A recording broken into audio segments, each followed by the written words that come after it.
디모데후서 2장 1절에서 2절의 말씀을 보니까 바울이 그 가장 사랑했던 제자죠, 디모데에게 이렇게 권면을 합니다. 내 아들아, 그러므로 너는 그리스도 예수 안에 있는 은혜 가운데서 강하고 또 내가 많은 증인 앞에서 내게 들은 바를 충성된 사람들에게 부탁하라. 그들이 또 다른 사람을 가르칠 수 있으리라 그랬습니다. 우리가 소론 부분에 조금 생각을 해야 될 것이 좀 있습니다. 그 금천에 지교회를 가면 그 뭐라고 해야 되나요? 스포츠 재활이라고 합니까? 그 이런 뭐 체형을 이렇게 하고 이런 실제 스포츠 선수들을 관리를 했던 이런 트레이너를 했던 그 청년이 하나 있습니다. 막 결혼을 했는데, 그래서 그 지난주에 제가 건강에 대해서 몇 가지를 좀 물어봤습니다.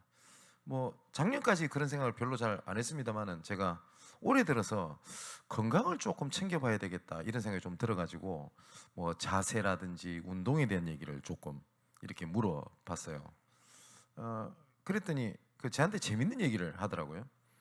그 목사님은 우리가 대부분 사람들이 헬스장 가서 운동을 하는데 운동을 해도 그 효과 없대요.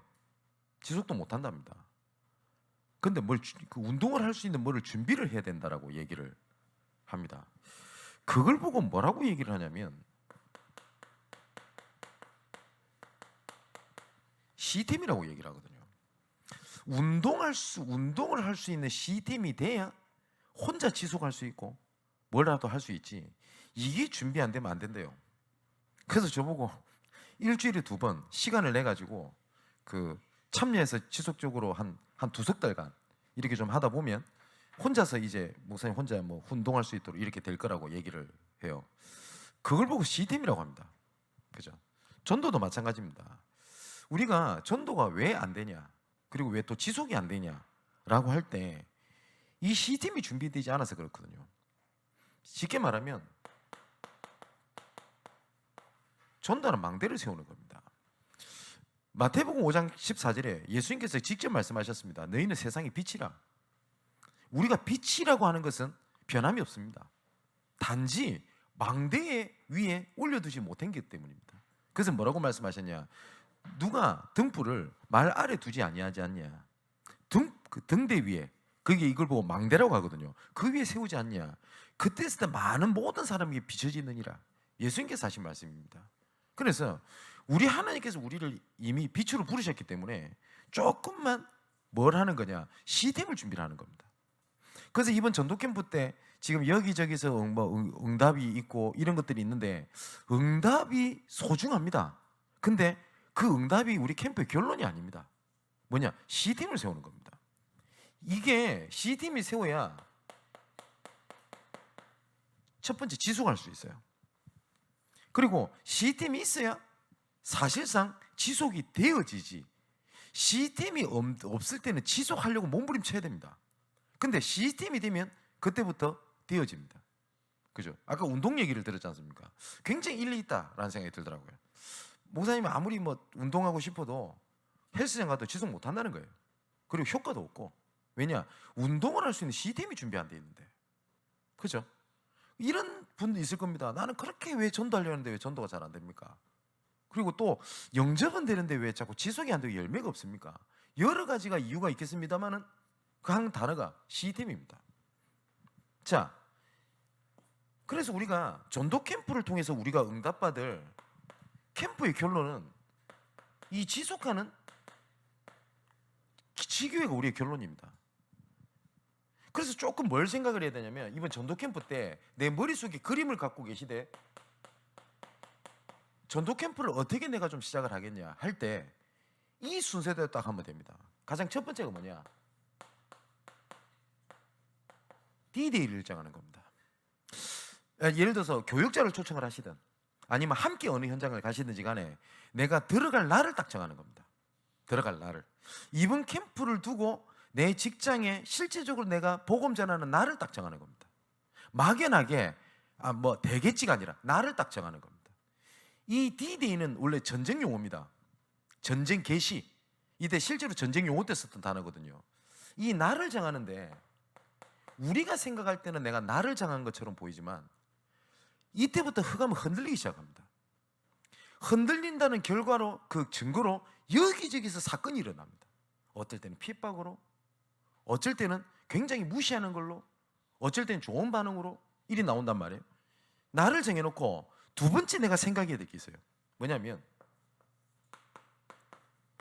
혼자 해도 되겠습니다만은 팀 구성입니다. 이 팀 구성이라는 것은 누구와 함께 갈 건가, 네? 그리고 누구를 통해서 들어갈 건가입니다. 그래서 제가 지난주에 이 얘기를 하면서 사도행전 16장 얘기를 했죠. 바울이 빌립보라고 하는 지역을 파고 들어가기 전에 뭘 했냐? 팀 구성을 먼저 합니다. 정확하게 말하면 하나님께서 하게 하십니다. 그때가 2차 전도 여행 때인데 바울, 디모데, 실라, 누가가 이 팀을 가지고 들어갑니다. 그래서 루디아라는 제자를 만나게 되죠. 누구를 통해서 파고 들어갈 건가? 근데 왜 누구와 함께 갈 건가가 중요하냐면, 바울은 이 일 때문에 감옥을 가게 됩니다. 귀신 들린 여종 그 고친 그 일 때문에 나중에 급하게 바울은 데살로니가로 넘어가게 됩니다. 그러면 이 빌립보 교회를 담당했던 사람이 누구냐? 디모데입니다. 그러니까 누구와 함께 들어갈 건가라고 하는 것은 함께 사역을 할 수 있는 사람, 이 사람이 문일 수도 있고 이 사람이 제자일 수도 있고 여러 가지가 있을 수 있겠죠. 그리고 누구를 통해서 들어갈 거냐, 그걸 보고 문이라고 합니다. 그리고 이 팀 구성이 되면 그때부터 뭐가 좀 되냐면, 들어갈 수 있는 이 지역이 결정이 되고요, 사역의 형태가 결정됩니다. 이번에 이런 만남을 통해서 보니 여기 하나의 계획이 있다, 그죠? 그리고 어떤 형태로 파고 들어갈 건가, 이 형태로 딱 들어가게 됩니다. 근데 이것이 순서인데, 이 순서를 바꾸면 그때부터 인본주의 나올 가능성이 큽니다. 앞도 뒤도 없이, 이번에 어떤 그 신학생이 저한테 포럼을 하더라고요. 나는 축구 전문성이 있기 때문에 축구를 통해서 우리 랩런트 애들한테 복음을 전하는 이런 것을 준비했다. 좋은 거죠. 그런데 뭐부터 했냐? 이거부터 결정했어요. 그죠?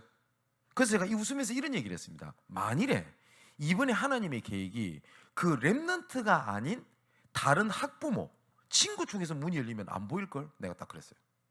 근데 만일에 이렇게 축구 캠프를 하기로 준비되어 있는데 이게 잘 안 됐다, 그때부터 머릿속에는 백지가 될 겁니다. 이제 어떡하지? 뭐 해야 되지? 이런 생각이 들 거거든요. 그거는 사역의 한 형태일 뿐이지, 그죠? 도구일 뿐이지, 그게 주가 아니거든요. 그래서 제가 웃으면서 물어봤습니다. 네 일평생 축구할 거가? 신학생인데. 웃으면서 아닙니다. 이제 목회할 거지. 네. 그럼 축구에 생명 걸지 마. 제가 그 얘기를 했어요. 그럼 축구 캠프 하지 말라는 말이 아니거든요. 그죠? 이번에 내가 누구를 만나느냐에 따라서 어디를 들어가야 되겠다, 아니면 어떤 형태로 들어가야 될지가 결정이 됩니다. 그죠? 그래서 제일 중요한 게 누구랑 들어가냐, 누구와 함께 들어가냐는 거거든요. 그래서 이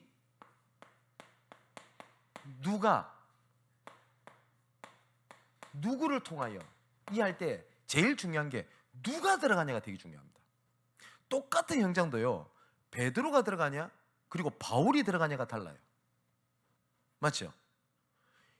이방인 전도의 현장에 베드로를 보낸 거랑 바울을 보낸 거랑은 얘기가 달라요. 왜냐? 베드로는 이방인 전도에 대한 개념이 없습니다. 유대인이기 때문에. 그래서 하나님께서 그 친구를 문을 여셨잖아요. 고넬료. 근데 이걸 변명을 하지 않습니까? 하나님께서 이 복음을 이방인들에게도 하나님 주시는 시간표구나, 이렇게 받아들이지 못해요. 베드로는 나는 유대인인데 이방인한테 어쩔 수 없이 갔다, 예수님께서 그렇게 환상을 보여주시니 어떡하냐, 이렇게 나왔다고요. 근데 바울은 유대인임에도 불구하고 이방인을 위하여 부름받은 사도라고 하는 비전이 있었거든요. 그죠? 누가 들어가냐에 따라 다릅니다. 그죠? 그러면 이것이 나잖아요. 내가 누구를 통해서 들어갈 거냐, 그게 중요하잖아요. 그래서 중요한 것이 뭐냐, 사역자가 어떻게 준비가 되냐가 굉장히 중요한 키입니다. 사역자가 준비된 만큼 하나님께서 문을 여신단 말이에요. 이거는 내가 이걸 준비를 해야 될 것이고, 또한 이번 캠프를 통해서 이 이후에도 우리 전사님이, 아니면 우리 장로님들이, 우리 권사님들이 포럼을 통해서 이거를 준비를 해야 돼요. 자, 그러면 어떤 준비를 하겠냐 할 때 첫 번째입니다. 디모데후서 1장에 바울이 디모데를 이렇게 얘기를 합니다. 뭐라고 얘기를 하냐? 3절에 내가 밤낮 간구하는 가운데 쉬지 않고 너를 생각하여 청결한 양심으로 조상적부터 섬겨는 하나님께 감사하고 뭐라고 하냐면 내 눈물을 기억하여 라고 돼 있어요. 눈물. 그러면 이거는 디모데가 계속 울고 다녔던 감수성이 풍부한 사람이다, 그 말을 얘기하는 게 아니죠. 맞죠? 근데 이거를 얘기하면서 뭐라고 얘기를 하냐? 5절에 나옵니다. 그 눈물이 뭔지. 이는 내 속에 거짓이 없는 믿음이 있음을 내가 생각함이라 라고 되어 있습니다. 가장 먼저 뭘 준비하는 거냐? 믿음입니다. 뭐냐? 내 안에 망대를 세우는 겁니다. 내 안에 망대. 거의 대부분 사람들이 지난주 전도학교 때도 말씀드렸는데 내 삶의 황금어장을 거의 다 놓치고 있어요. 뭐냐? 내가 불신앙인지도 모르고 갖고 있어요. 안 된다고 생각하는 겁니다. 그리고 저 사람은 아닐 거라고 생각을 하는 겁니다. 내 기준에. 그건 내 기준이잖아요. 그죠? 어떤 사람은 그럽니다. 목사님, 저 사람은 진짜 복음 받은 사람이 아닙니다. 그러면서 뭐라고 얘기하냐? 뭐가 어떻고 막 얘기를 해요. 근데 내 기준에 그렇게 보인다는 거 아닙니까? 그죠? 예수님께서 아나니에게 나타나셨습니다. 너는 직가로 가라. 거기 사울이라는 자가 있는데 그가 기도하고 있는 중이다. 예수님께서 직접. 근데 아나니아가 뭐라고 얘기하죠? 저가 핍박하는 사람 아닙니까? 사도행전 9장에 나오죠. 아나니아의 기준에 저 사람 핍박합니다, 이렇게 얘기를 합니다. 캠프를 하다 보면 이런 포럼을 듣기도 합니다. 목사님, 우리 지역은 흑암이 강해가지고 너무 강팍해서 복음 전도가 잘 안 된다고. 그 불신앙입니다. 깜깜하면 깜깜할수록 적은 빛은 밝게 드러나게 돼 있습니다. 그죠? 근데 내 기준에 강팍하니까 안 된다 생각을 하는 겁니다. 그러다 보니 왜 전도가 영접도 되고 하는데 왜 지속이 안 되냐? 내 삶의 황금어장을 벗어나서 자꾸 딴 데서 뭘 하려고 하거든요. 안 된다고 생각을 하니까. 근데 영접도 되고 합니다. 사실상 지속이 어려워요. 그렇지 않습니까? 저보고 만일에 부산 이런 데에 중요한 제자가 발견됐다, 저보고 매주 부산 가서 사역하라면 당분간 할 수 있을지 모르겠습니다. 이거를 5년, 10년 동안 할 자신 없어요. 사실상 안 돼요. 그죠? 물론 그런 사역도 해야 되겠습니다만은 내 환경과 내 현장과 우리 성도들과 관련되어 있는 이런 황금어장 놔두고 제가 전국 세계를 다니면서 응답을 받고 누린다, 그럴 수도 있겠죠. 근데 한겨울 겁니다.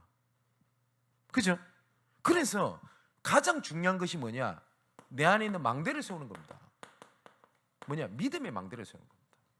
믿음의 눈으로 내 현장을 보는 겁니다. 근데 거의 대부분이 그렇게 안 보고 자꾸 딴 거를 이렇게 보고 있단 말이에요.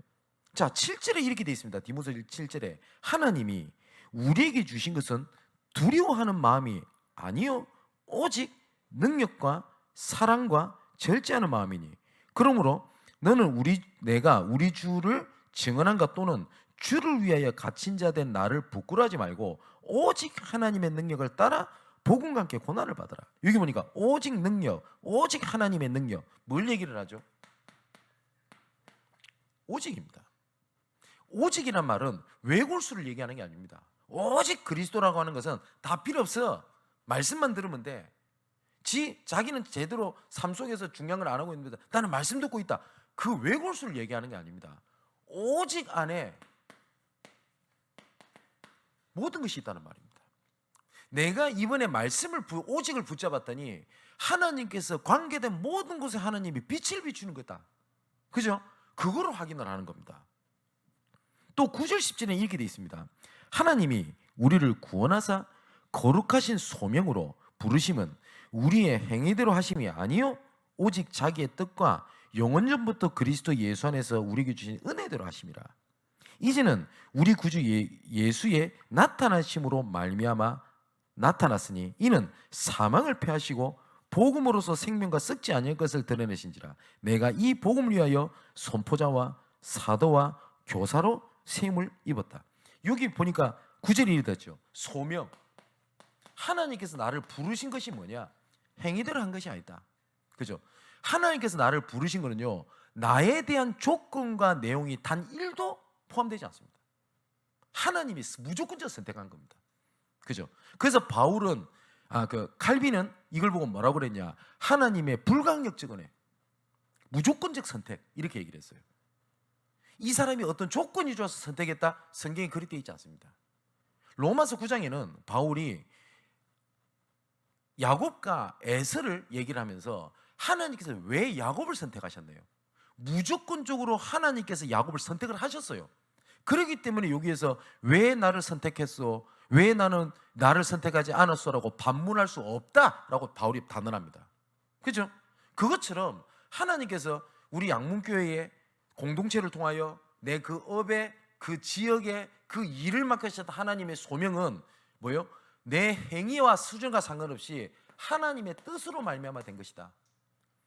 이 일에 따라 나도 선포자와 사도와 교사로 부르심을 받았다. 이 고백을 하는 겁니다. 자, 12절에서 14절까지 또 이렇게 되어 있습니다.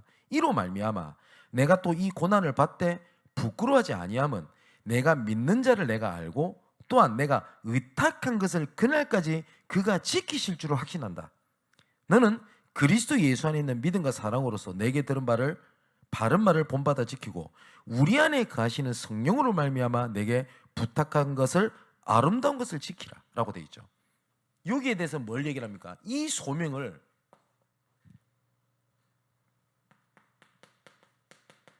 맡기는 겁니다. 위탁. 그죠? 이게 우리 안에서 세워져야 될 망대입니다. 근데 거의 대부분이 불신앙인 줄도 모르고 내 안에 가득 차 있는 게 있습니다. 제가 말씀드렸죠. 대부분 잘 응답을 못 찾는 사람 특징이 있습니다.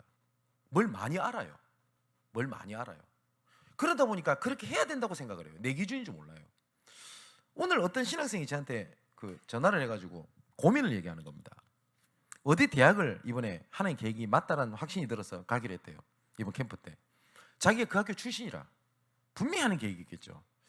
그래서 말씀 붙잡고 누구를 함께 갈 것인가, 그리고 누구를 통해서 들어갈 것인가 고민하다가 일반적인 분석에 보니까 그 대학 사역자가 있는 겁니다. 그래서 그 대학 사역자랑 만났는데, 만나고 난 다음에 이 친구가 머릿속에 굉장히 혼란을 느껴져 버린 거예요. 왜냐하면 목사님이 너무 많은 얘기하더래요.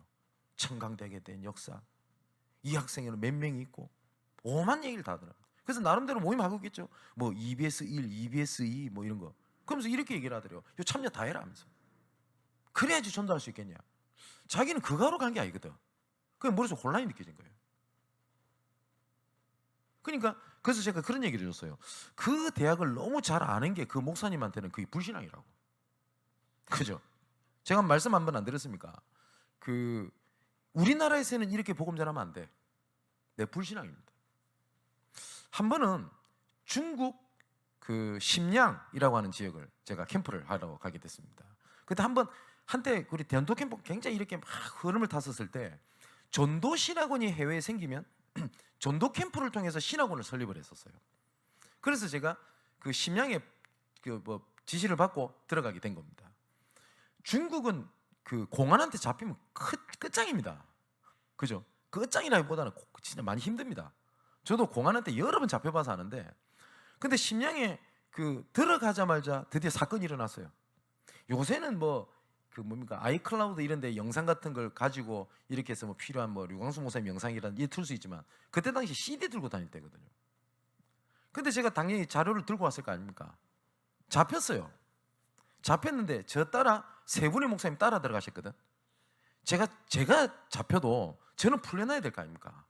왜냐 캠프를 진행해야 되는데. 근데 참 하여튼 우리 목사님도 멋져요. 제 잡혔는데 세 분 목사님 다 도망 다 가버렸어. 그래서 저는 잡혀 있는 겁니다. 그래서 막 온갖 얘기 다 하고, 그래서 빌었다기보다는 여러 가지 얘기하고 대도 안 하는 얘기하면서 겨우 풀려났어요. 2시간 만에. 그래가지고 진이 다 빠져가지고 이렇게 나오는데, 그제서야 도망갔던 목사님들 기둥 뒤에서 다 나오시더만. 그래서 그것까지 좋아요. 그래서 이제 캠프 장소로 가는 겁니다. 가서 깜짝 놀랐네. 심양시 공안청 바로 앞에 있는 호텔이 캠프 진행 장소라. 그랬더니 이걸 잡았던 이 사역자가 믿음도 좋아. 믿음인지 깡따군지 등잔 미시어도 없다네. 그래서 캠프를 진행하게 되는 겁니다. 선교사님들이 불신에 딱 잡혀버렸어요. 공안을 무수하고. 그죠? 근데 공안을 무시하라는 말은 아니겠죠. 그래서 어떤 분이 저한테 했단 말입니다. 중국은 이렇게 나가서 마음껏 복음 전하면 안 된다는 거예요.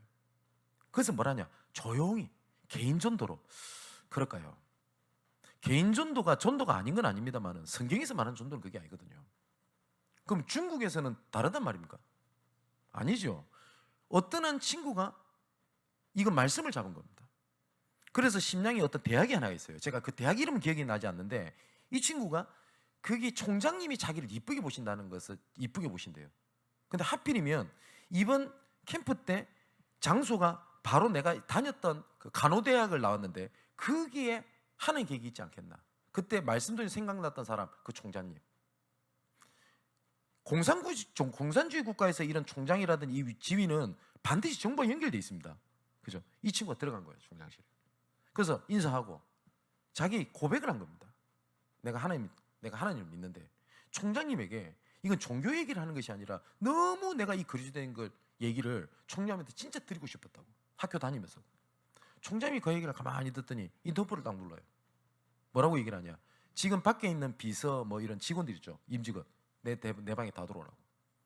그랬더니 총장님이 그러더래요. 이 중요한 얘기를 내 혼자 들을 수 없다. 이들 앞에서 얘기해달라.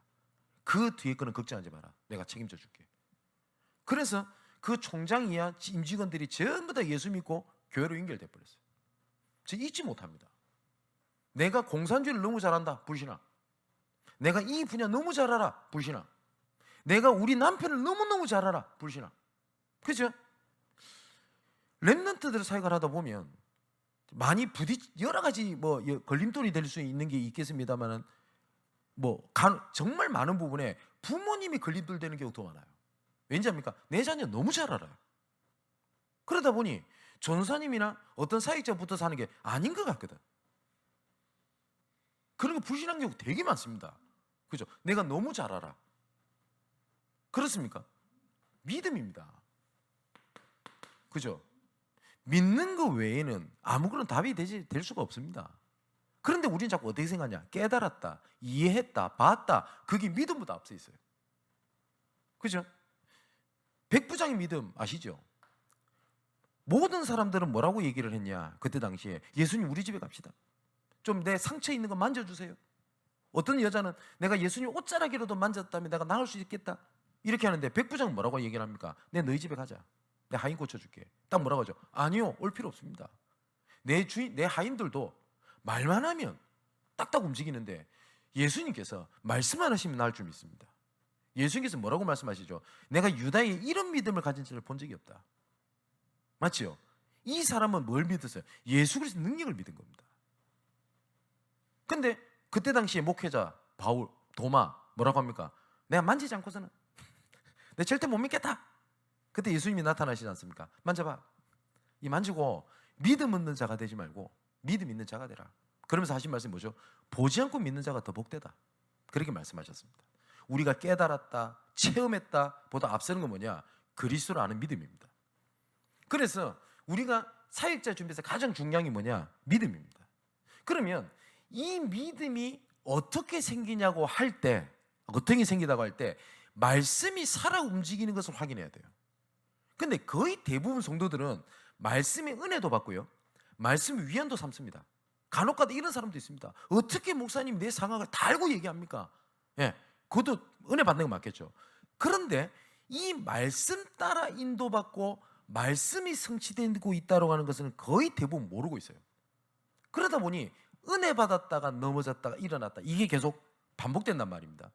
그래서 사람들이 뭘 확인해 주냐? 이 말씀이 어떻게 우리를 인도하시고 성취하고 계시는지를 확인해 줘야 돼요. 이걸 보고 뭐라고 얘기를 하냐? 포럼이라고 얘기를 합니다.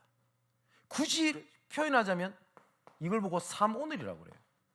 오늘 나에게 내가 붙잡은 말씀이 오늘 현장에서 어떻게 확인되고 내가 기도했다. 이거 점치듯이 하는 것이 아니고요. 그죠? 그래서 제가 이번에 예비 캠프 때 여러 가지 그 열매가 있고 이런 부분에 대해서 제가 매세 얘기한 게 있어요. 만일에 한번 예를 들어서 이번에 뭐 우리 금동원사님이 응답 포럼 올렸으니까 이런 사람이 영접했습니다. 응답받았습니다. 이런 사람이 절대 예수 믿을 것 같지 않은 사람이 이렇게 예수 믿게 됐습니다. 또 이 사람이 또 다른 사람을 데리고 와서 복음 전하게 됐습니다. 여러분, 와, 할 수 있습니다. 그죠? 그런데 그러면 뭐가 남냐? 응답이 남아요. 그런데 이 응답이 어떤 말씀 속에서 하나님께서 나를 이렇게 인도하셨고, 어떤 말씀으로 하나님께서 말씀과 연결을 시키는 겁니다. 그죠? 그러면 보놓고 듣는 사람들이 뭐가 남는 거냐? 말씀이 남는 거예요. 근데 대부분 간증하는 거 보십시오. 뭐가 남냐? 응답, 신기하다, 기적, 아니면 그 사람이 남아요. 와, 저 사람 대단하다. 그러면서 어떻게 되냐니까 인기를 끌게 돼요. 무슨 말인지 이해되시죠? 이번 주 오후 때 조금 더 말씀드리겠습니다만은 안진뱅에 일어나는 사도행전 3장입니다. 안진뱅에 일어나자마자 베드로, 요한이 얼마나 슈퍼스타가 됩니까? 그때 베드로가 했던 말입니다. 인도 잘 받는 거죠. 어찌하여 우리를 주목하냐? 이 응답은 어디서 왔냐? 아브라함과 모세와 연결됐던 하나님, 그 예비하셨던 그 사람, 그분이 바로 예수인데 그 예수 이름으로 말미암아 이 사람이 완전히 나음을 입은 것이다. 뭘 얘기하죠? 말씀의 흐름과 말씀의 성취. 베드로가 얘기 잘한 겁니다. 그죠? 또 그렇게 얘기할 수도 있을 거 아닙니까? 내가 기도를 40일 동안 금식 기도를 열심히 했더니 하나님께서 나에게 은혜를 주셔 이런 능력이 나타났다. 그래 말해도 돼요. 뭐가 남는 거죠? 말씀이 남는 겁니다. 그래서 우리가 사역자의 준비, 이런 사역자의 모임이 좀 시급해요. 이런 것들이. 그래서 이런 부분들이 포럼이 좀 되어져야 돼요. 그래서 지금 미션홈을 어떻게 방향을 잡고 갈 건가? 여기서 제일 중요한 거는 메시지를 받는다는 게 아닙니다. 이것이 확인되는 겁니다. 우리 교회예요. 우리 교역자는 뭐 당연한 응답일 것이고, 우리 중직자들 중에서 뭐 자기를 드러내지 않고 말씀이 이렇게 돼 있다라고 하는 것들이 전달되기 시작하면요, 보십시오. 교회 전체로 움직입니다. 그러면 나중에 어떻게 되냐? 이 미션홈이 결국 강단 메시지까지 살려버립니다. 아, 말씀이 이렇게 증거되는구나. 그래서 이런 미션홈 같은 것들이 사역자의 준비, 사역자에 대한 이런 기도회, 사역자에 대한 포럼, 이런 것을 먼저 할 수 있거든요. 그리고 여기서 굉장히 사역자들이 많은 훈련이 일어납니다. 뭐 한 번씩 모여가지고 뭐 한다. 그것보다는 올바른 포럼만 되어줘도요. 그죠? 이게 다른 사람의 자극도 됩니다. 지금 알게 모르게 이런 하나님 응답의 사인을 주시고 있는 것이 현덕이, 은영이 부부가 제가 월요일에 다락방을 가잖아요. 그 의미 있는 포럼을 하더라고요. 무슨 얘기를 하냐? 목사님 웃으면서 얘기를 해요. 목사님이 제가 청소년 지도사로 있었을 때에 하나님의 계획을 놓칠만 하면 얘기한대요. 그래서 그러자고. 그랬는데 청소년 지도사가 하는 일이 많을 거 아닙니까? 이번에 자기가 실제적으로 청소년을 컨택하는 업무로 보직이 옮겨졌대요.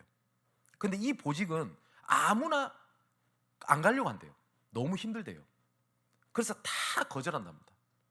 근데 자기한테는 넘어왔길래 알겠다고 얘기를 하니까 놀래더래요. 그 윗사람이. 자기가 딱 들었던 생각이래요. 아, 말씀을 하셨던 그때를 하나님이 준비하신 거 아닌가. 잘 잡은 거죠. 언제부터인지 식사를 하고 가더라고요. 그래서 그러려니 했는데 왜 내가 식사를 하고 가는지 압니까? 질문해요. 근데 어떻게 알아요? 지가 밥 먹는 거를.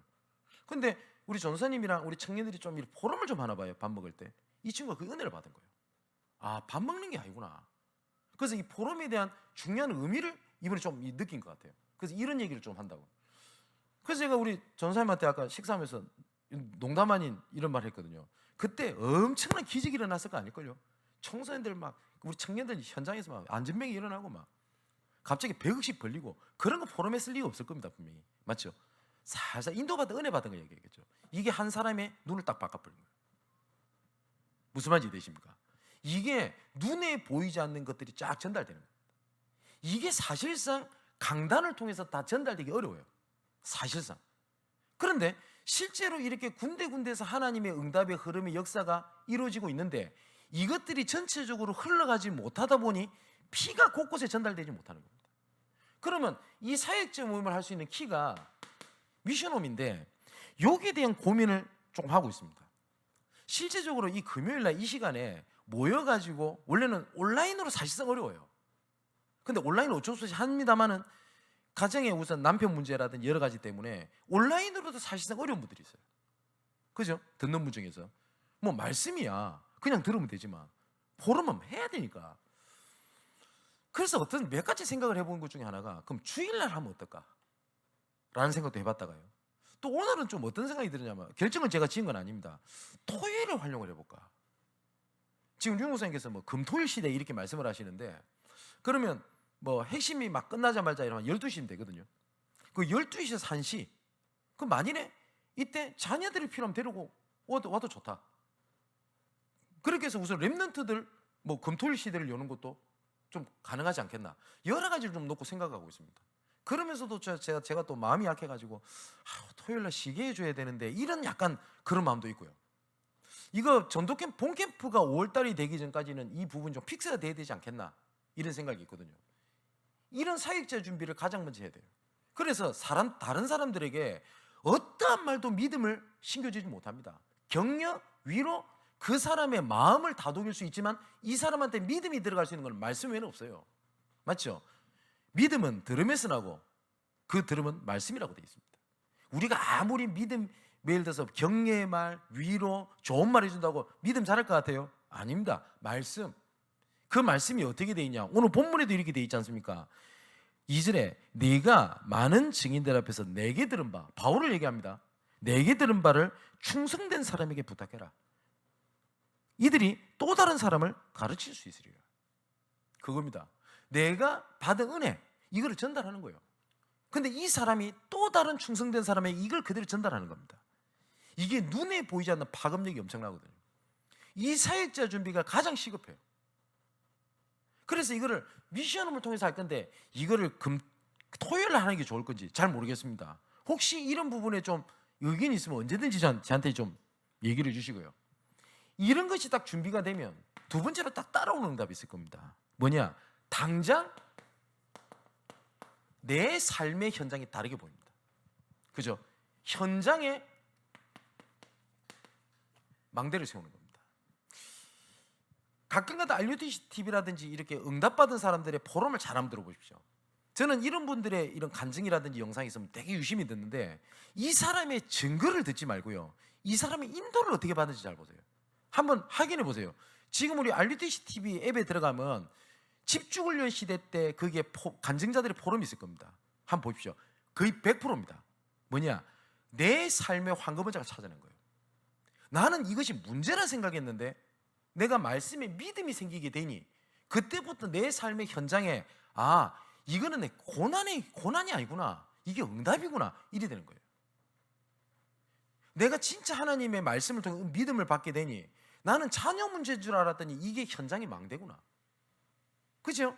나는 경제 문제의 어려움인 줄 알았는데 이게 하나님께서 뭘 한 거냐? 예비하신 거구나. 그게 보이는 겁니다. 그죠? 하나님께서 예배해놓고요. 쉽게 말하면 문을 열어놓고 하나님이 기다리고 있는 현장이 있습니다. 우선적으로. 이거를 세 가지를 말씀드렸어요. 첫 번째, 내 삶의 황금어자. 거의 대부분이 전도를 어떻게 하는지 압니까? 내 삶과 떨어져서 뭘 자꾸 하려고 해요. 아니면 현실과 동떨어진 신앙생활을 합니다. 이런 분이 있어요. 실제로 우리 교단에도 좀 있겠습니다만은 간혹 가다가 길거리에 만나보면은 막 굉장히 열심히 복음 전하는 사람들 있죠. 뭐 매번 그러는 건 아닙니다만은 좀 시간이 있으면은 제가 말을 좀 걸어봐요. 제가 어디 기차를 타고 부산을 간다 이러면 좀 말을 걸어봅니다. 이 사람들은 믿음이 아니에요. 뭔지 압니까? 영적인 스트레스를 거기서 풀어버리는 거예요. 다 보면 자녀, 아내 다 심각한 어려움 갖고 있어요. 너무 현실이 괴로운 거예요. 그래서 뭐는지 압니까? 이렇게 하면 좀 낫거든. 그래서 자기의 이대 영적인 스트레스를, 영적 문제를 현장에서 풀어버린 거예요. 그러면 이걸 모르는 사람은요, 열정이 있다, 대단하다, 응답도 있지만 문제도 같이 일어나요. 제가 아는 중직자 부부는 보니까 어릴 때 자기 아들을 잃었어요. 교통사고로. 그러니까 이것이 자기 삶의 망대가 된 것은 맞습니다. 그러니까 청소년에게 생명을 걸어요. 그죠? 근데 이 사랑이 뭘로 바뀌냐? 집착으로 바뀌어 있어요. 그러니까 애들이 조금 자기랑 등을 쥐고 외면하고 있는 것을 시간표를 기다려주지 못해요. 이 사람은. 그러니까 오히려 어렵게 만들고 자기가 상처받고 무너진 걸 제가 봤어요. 아, 그죠? 그래서 제일 중요한 게 뭐냐? 나의 망대를 세우는 겁니다. 그러면 두 번째 딱 보이는 것이 뭐냐면 메시지 현장이 딱 보여. 아, 내 삶의 황금이죠. 그리고 문이 막힌 것 속에 하나님의 계획이 있거든요. 그죠? 우리가 지금까지 주신 메시지 흐름에 의하면 정복당한 것이 아니라 뭐요? 정복의 현장이다. 맞죠? 자, 노예, 포로, 속국 이 가운데 오실 메시아에 대한 하나님의 언약을 붙잡은 사람들이 바뀌었던 게 있습니다. 아, 내가 노예가 아니구나. 정복의 현장이구나. 내가 포로가 아니구나. 정복의 현장이구나. 아, 내가 속국이 아니구나. 이게 세계복음의 발판이구나. 그렇게 딱 되는 거예요. 그죠?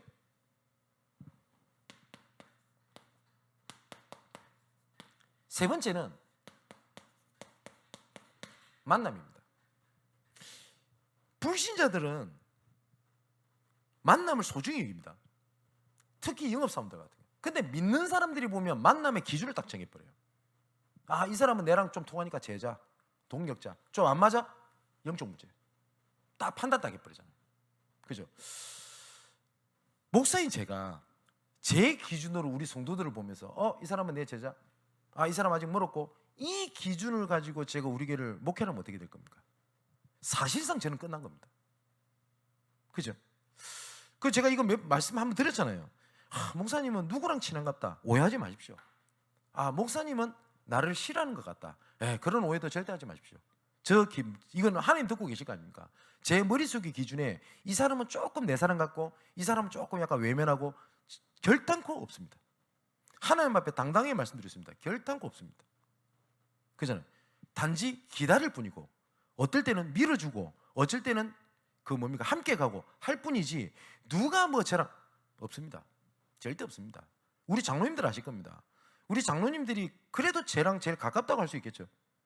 우리 장로님들 제가 시간 나면 전화해가지고 이런저런 얘기하고 내가 장로님한테 전화해서 힘듭니다. 기도해 주세요. 이런 얘기하고 개인적으로 밥 먹자고 찾아가고 우리 장로님들 그런 거 없을걸요. 예. 그러면 그럼 반대로 또 장로님들이 싫어서 그런 겁니까? 그런 거 없습니다. 그런 오해 1도 하지 마십시오. 뭐냐? 만남 속에 하나님의 계획이 있습니다. 이 속에 하나님이 모든 답을 다 찾아놨는데 내가 스스로 이 만남을 딱 어떻게 하냐? 판단하고 딱 끊어내는 거예요. 아, 이건 이래서 안 되고 저래서 안 되고. 아닙니다. 그러면 모든 만남을 만나야 된다는 말이냐? 그런 말을 말하는 게 아닙니다. 기준이 있으면 안 돼요. 그게 이 만남이 어떤 만남일지 모릅니다. 그래서 전화가 왔다, 저 무조건 받습니다. 완전히 말도 안 되는 소리를 한다, 귀담아 듣습니다. 이번에 학교 가니까 어떤 분이 말도 되다는 소리 해요. 교수님 중에. 귀담아 듣습니다. 무시하지는 않습니다. 참고할 뿐입니다. 그렇다고 내 가슴에 담냐? 그런 건 아닙니다. 참고할 뿐입니다. 하지는 무시하지는 않습니다. 그죠? 어떻게 일을 진행하실지 몰라요. 어떤 분인지 말 못하겠고, 근데 그분이 예전에 중요한 일을 한 적이 있어요. 저는 그리 좋아하지 않는데 저를 되게 좋아해요. 그래서 지금은 전쟁 때문에 지금 난리가 난 지역이 있습니다. 그 드네프르라는 지역이거든요. 거기에 우크라이나 신학교가 있었어요. 유럽에. 거기를 제가 그 전도 캠프를 좀 메시지를 해주면 좋겠다. 제가 시간이 어디 있습니까? 당장. 그리고 우선 당장 비행기값이 없는데, 그래서 제가 시간도 없고 돈도 없고 잘 모르겠다 이러니까 이분이 사비를 틀어가지고 사비인지 어디서 갖고 왔는지 모르겠습니다만 어쨌든 저를 우크라이나까지 가서 제발 좀, 그래서 우크라이나 다녀온 겁니다. 그래서 몇몇 사역자를 만났는데 지금까지 저랑 연결돼 있어요. 이번에 RT에서 보니까 그때 만났던 친구가 뭡니까? RT에서 신학생으로 또 와 있는 거예요. 참 희한하죠. 그런데 만일에 내가 이 사람은 아니야, 나랑 안 친해, 아무리 그래도 그렇지, 이런 식으로 했다면 제 응답 다 놓쳐버립니다. 맞죠? 당장 모를 수 있습니다. 평생을 두고 알게 됩니다. 바울 보십시오. 바울은 어떤 만남이 있었죠? 이상한 놈 하나 만난 겁니다. 그게 누구죠? 마가요한. 얘는 전도하다가 열받아 힘들다고 도망가 버렸어요. 거기서 한 사람이 나왔습니다. 그 누구죠? 바나바입니다. 자기 조카거든. 근데 말은 이렇게 했을 겁니다. 그래도 그렇지, 하나님께서 끝까지 살리를 안 했냐? 데리고 가자. 살려야 되지 않냐? 이거 제가 잘하는 말이기도 하거든요. 그죠? 근데 그 이면에는 뭐가 있냐? 조카. 하나님도 속지 않고 다 안 속습니다. 바울은 뭐라고 하냐? 이걸 버리자는 말이 아니다. 기다려주자. 얘를 살리는 게 나를 살리는 거다. 이것 때문에 바울과 바나바가 갈라서 가지고 헤어져 버리게 됩니다. 근데 분명히 바나바는 뭐라고 되어 있냐? 마가 요한을 데리고 구브로라는 지역을 갔다고 되어 있습니다. 구브로가 어딘지 아세요? 바나바의 고향입니다. 쉽게 말하면 뭐예요? 컴백홈. 그리고 난 다음에 바나바 이름이 성경에 나오지 않습니다. 근데 이 마가 요한이 어디에 등장하는지 아십니까? 디모데후서 4장에 등장합니다. 이 편지가 디모데후서 바울이 순교하기 2년 전에 썼던 편지거든요. 근데 이때 당시에 수많은 제자들이 바울을 다 배신하고 등을 돌리고 다 도망갔어요. 디모데후서 4장에 보면 이렇게 되어 있습니다. 대만은 세상을 사랑해서 나를 떠나갔고 오직 누가만 나와 함께 있다. 이렇게 얘기를 하거든요. 그러니까 많은 제자들이 떠나가고 바울이 외로운 상태에 있었던 거 맞아요. 그러면서 얘기합니다. 너는 속히 내한테 와라. 디모데한테 얘기입니다. 그러면서 뭐라고 얘기를 하냐? 너가 올 때 마가를 나한테 데리고 와라. 그가 나에게 유익한 자이니라. 나중에는 바울의 제자로 끝까지 남아있게 돼요. 만남. 그죠? 자, 또 어떤 만남이 있습니까? 빌레몬서. 빌레몬 밑에 있었던 도둑놈, 노예, 누구죠? 오네시모. 많은 사람이 그랬습니다. 종된 게 기본도 안 돼 있어가지고. 근데 바울은 이 친구를 기다려줬습니다. 그죠? 이 오네시모가 어떤 역할을 했는지 아시지 않습니까? 그죠? 이런 만남 많습니다. 그런데 조금 강하게 말씀드려볼까요? 우리 교회는 그런 분이 없기를 바라고 유해도 없어야 됩니다. 뭐 교회에서 폐가 갈렸다, 전도 안 하겠다 결단 내려버린 겁니다. 이거는 또 이런 사람이 있어요. 막 교회 안에서 있어가지고 누구 하나 적이 돼 있거든. 그 패거리를 딱 조성해요. 그래서 자기 편은 이 사람 미워해야 돼. 전도 안 하겠다 완전히 결단 내린 겁니다. 구원은 받았겠죠. 그죠? 그래서 교회가 하나 돼야 될 이유가 그게 있는 겁니다. 자, 현장이 망대입니다. 많습니다. 그리고 현장에 망대를 세워가지고 조금만 이런 하나님의 계획들을 잘 보면 망대를 좀 넓히 본다는 거 아닙니까? 뭐가 나옵니까? 여기서 사람에 대한 분석. 그죠? 어저께까지 나한테 문제 있고 별 볼 일 없던 사람이 내 안에 망대가 서서 믿음으로 보게 되니까 이 사람을 향한 계획이 보이는 겁니다. 그래서 나 다음 주쯤 얘기하겠습니다만 사람 계획표를 쓰라는 말이 이 말입니다. 그리고 여기에 따라 뭐가 나오냐? 현장 분석이 나오는 거예요. 아, 나는 예전에 어쩌다가 상처받았고 이런 지역이 아니라 하나님 계획이 있어요. 여기에 따라서 뭐가 나오는지 압니까? 하나님께서 반드시 메시지를 주시게 돼 있어요. 하나님 살아계시기 때문에. 그죠? 그래서 만일에 생각해 보세요. 이런 사역자 모임에서 우리 성도들 현장 곳곳에서 이런 보고들과 내용들이 된다. 하나님께서 당장 메시지 주시게 되어 있다니까요. 확실합니다. 하나님은 지금도 말씀을 통해서 역사하시기 때문에. 그래서 우리 다락방 초창기 때 메시지 보면 귀신, 치유, 사단 이런 얘기가 많이 나올 수밖에 없었어요. 왜냐? 동삼지역에 있는 용도가 딱 그런 현장이거든. 지금도 마찬가지입니다. 입구에 딱 가면 어마어마하게 큰 3,000평 이상의 천리가 딱 가로막고 있어요. 그리고 그 용도다리 밑으로 중심에서 전부 다 뭐냐? 무속인. 부산 내에서 얘기합니다. 실패했던 사람이 마지막으로 가는 코스가 어디냐? 용도. 그 중에서 어디냐? 동삼동. 거기에 교회가 있어요. 그렇기 때문에 당연히 귀신, 사단 얘기가 선포될 수밖에 없습니다. 그런데 이 얘기를 모르다 보니 많은 사람들이 이렇게 얘기를 합니다. 다락방은 사단을 강조한다. 그 말이 아닙니다. 전도 현장을 몰라서 그래요. 어떤 사람은 그럽니다. 너무 사단 중심으로 얘기하는 거 아니냐. 현장이 그랬다니까요 지금. 그죠? 그러면 내가 처한 곳에 조금만 현장에 망대를 놓고 보면 이것들이 보이기 시작해요. 이래놓고 두 번째 점검을 하는 겁니다. 사역자를 점검할 뿐만 아니라 두 번째 뭐를 점검하는 거냐. 여기에 따라서 교회 시스템을 점검을 하는 거예요. 어떻게 되냐. 현장에 맞게. 포럼을 잘 해야 될 것이 뭐냐면 이런 포럼을 해서 만났다 보니 어떻게 되냐. 교회와 딱 연결되는 사람이 있는 거예요. 이번에 응답받아서 어디를 갔다고 했는데 알고 봤더니 내가 아는 사람이 아니면 내가 복음 전했던 사람 그 근처라. 이런 식으로 교회 시스템이 딱 연결되는 겁니다. 현장이 없이 교회 시스템을 그렇게 만들어버리면요 어떻게 되냐. 틀이 돼요. 그죠? 우리 교회 부서가 여러 개 있을 겁니다. 필요하다면 이런 필요한 현장에 있는 부서들이 막 만들어질걸요. 이거는 만드는 게 아니죠. 되어지는 겁니다. 그렇지 않습니까? 좀 지켜봐야 되겠습니다만은 이번에 제가 선교 캠프를 두고 용인을 갔어요. 용인을 간 이유는 딱 한 가지였어요. 뭐였냐면 거기에 어떤 선교사, 한국 선교사님들 좀 책임자가 있는데 이분이랑 좀 대화를 해서 그 5월 14일에 있는 선교 캠프를 좀 준비를 해야 되겠다. 문자 가지고는 안 돼요. 이분들이 나이가 들어가 또 문자도 답변이 느려. 그래서 답답해서 간 거예요, 제가. 그래서 주소 받아서 갔는데 대화할 때까지는 몰랐어요. 대화하고 차를 갖고 딱 나오는데 어디서 안면이 있어. 뭐냐? 한국 외대 딱 앞이라. 근데 제가 한국 외대를 몇 번 간 적이 있거든요. 예전에 RTS 캠프일 때 간 적이 있고 우리 인혁이 때문에 간 적이 있어요. 딱 드는 생각, 이거 하는 계획 있다. 그죠? 집에 장소가 다 있는데. 근데 이분은 그 목회 만료이라 이제 뭐 집에서 하시는 거 별로 없어요. 뭐 본인도 얘기하시더라고요. 뭐 금요일날은 뭐 메시지 녹화하는데 빼고 월화수목 그 뭡니까? 토요일날 녹화를 하니까 월화수목 금 비어 있대요. 그냥 아무것도 안 한대요. 얼마든지. 그래서 간 거예요. 그래 가가지고 이제 인혁이 만나고 이렇게 하고 선교사님 나중에 만났는데 약간 실망이 되는 겁니다.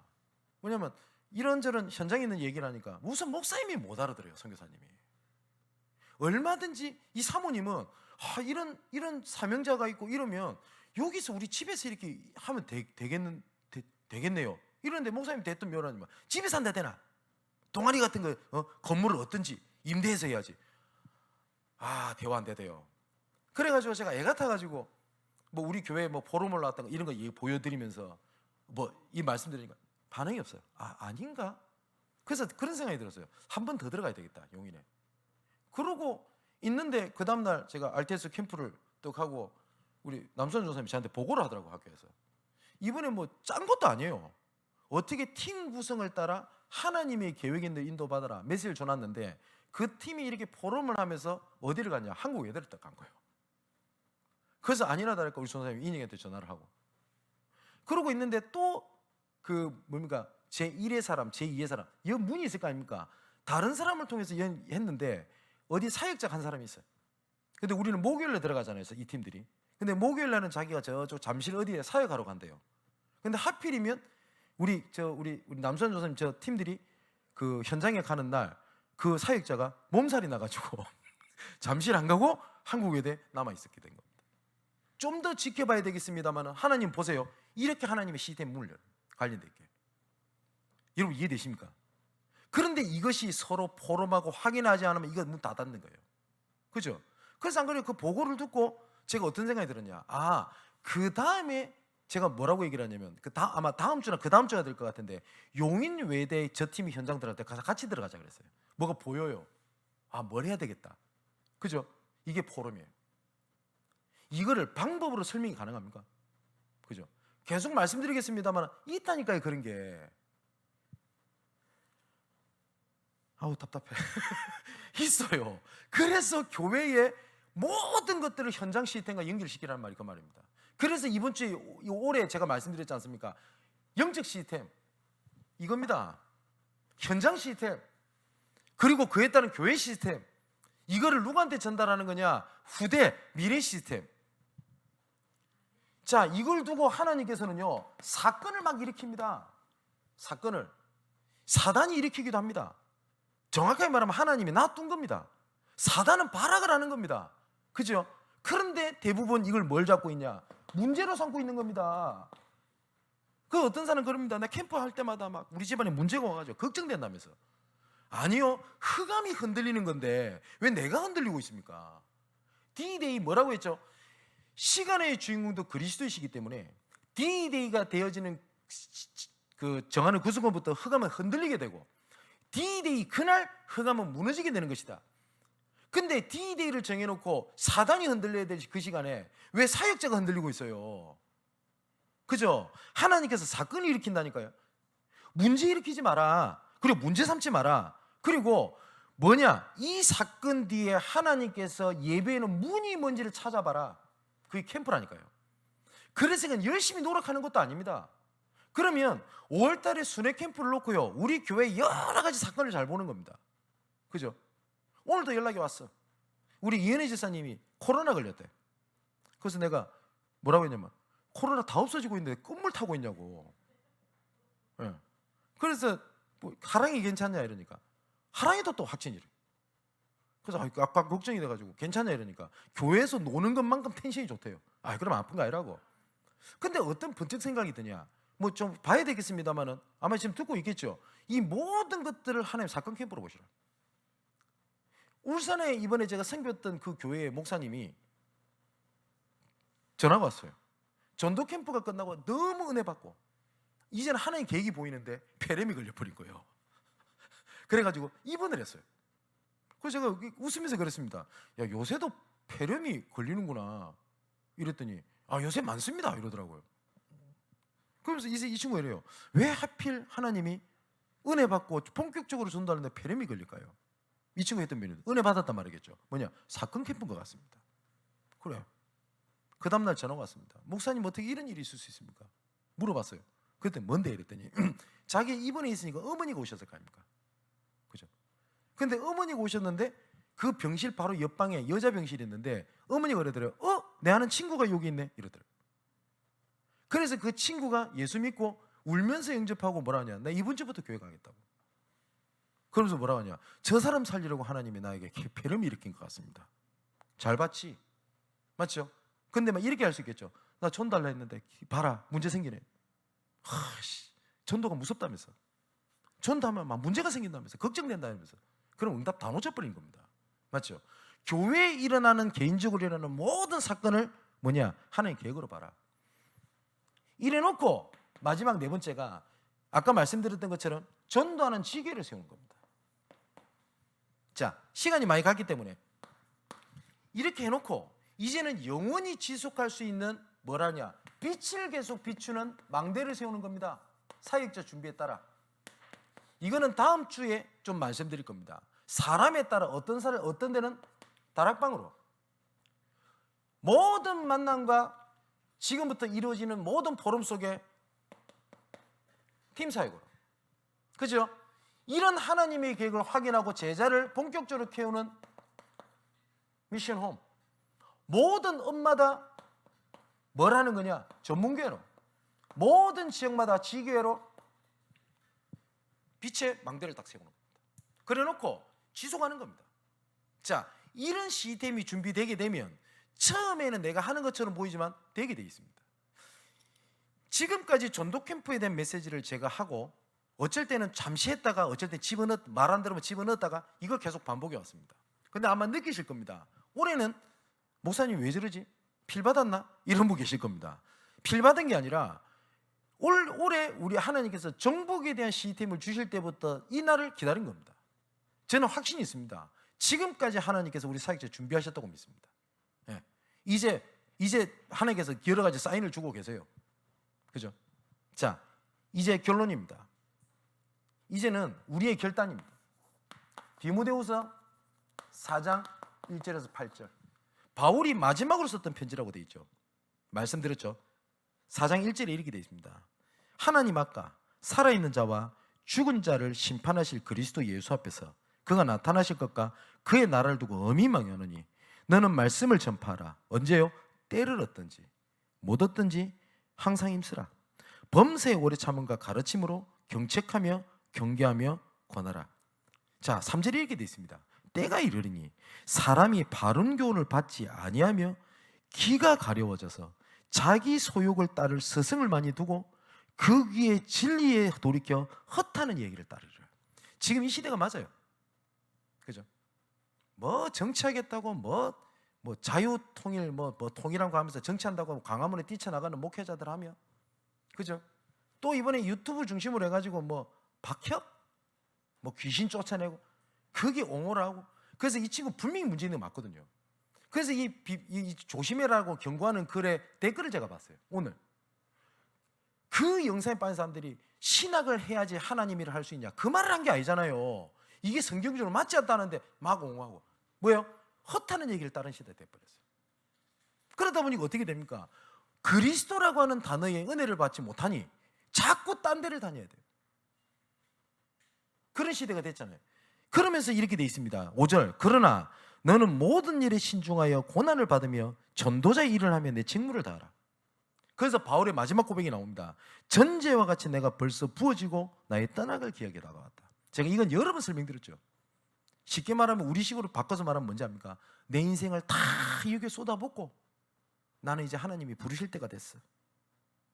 그러면서 7절에 나는 선한 싸움을 싸우고 나의 달려갈 길을 마치고 믿음을 지켰으니 이제 후로는 나를 위하여 의의 밀려간이 예비되었으므로 곧 주곧 의로우신 재판장이 그날에 내게 주실 것이며 내게만 아니라 주의 나타나심을 사모하는 모든 자에게로다.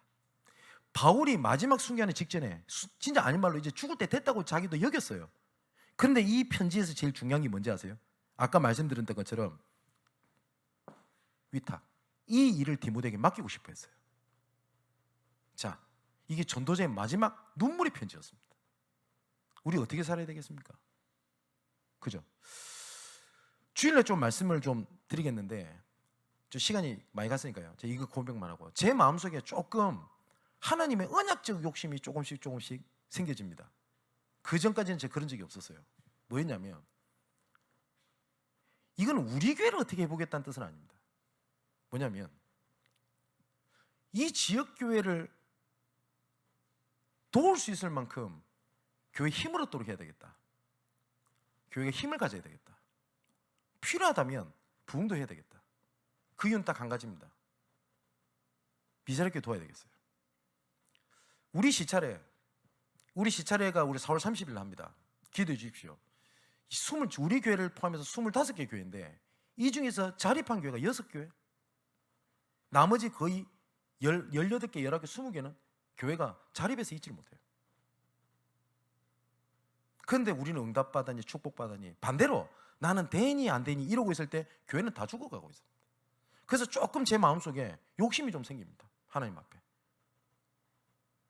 한번 수도권에서 올바른 전도, 잃어버린 전도 운동을 한번 해보고 싶습니다. 그리고 진짜 기도하고 있습니다. 필요하면 하나님께서 우리 교회에 증거 주실 거라고 믿습니다. 그 시간표를 앞두고 하나님께서 중요한 캠프의 시간표를 뒀다고 저는 생각합니다. 선교에 대한 망대를 한번 세워보겠습니다. 올바르게 선교사님 도우면 정말 이른 도시 빛 도시 살겠던 우리 이멜다 선교사님, 아니라 다를까 이멜다 선교사람 다 몰라요. 우리 다락방에도. 근데 이분이 현장 살리는 걸 우리 눈으로 보고 계시지 않습니까? 진짜 그렇게 한번 해보려고 합니다. 제 마음속에 거룩한 욕심이 좀 생기고 있습니다. 내 입을 크게 열라 내가 채우리라고 말씀하셨습니다. 그 중요한 역할을 하는 우리 양문교회, 우리 모든 사역자 되시기를 주님의 이름으로 축원을 드립니다. 우리 1, 2분 동안 하시면서 기도합시다. 하나님, 누가 가느냐가 중요한데 주님, 내가 여기 있사오니 나를 보내주옵소서. 내가 준비되게 없어서 나의 망대, 현장의 망대, 빛의 망대를 세우는 준비를 나를 통해 하게 하시고, 또 이 시간에 주를 통해서 들은 말을 다른 충성된 사람에게 부탁하여 또 다른 사람을 가르칠 수 있는 확산의 증거를 달라고 우리 1, 2분 동안 합심해서 기도하도록 하겠습니다. 기도합니다.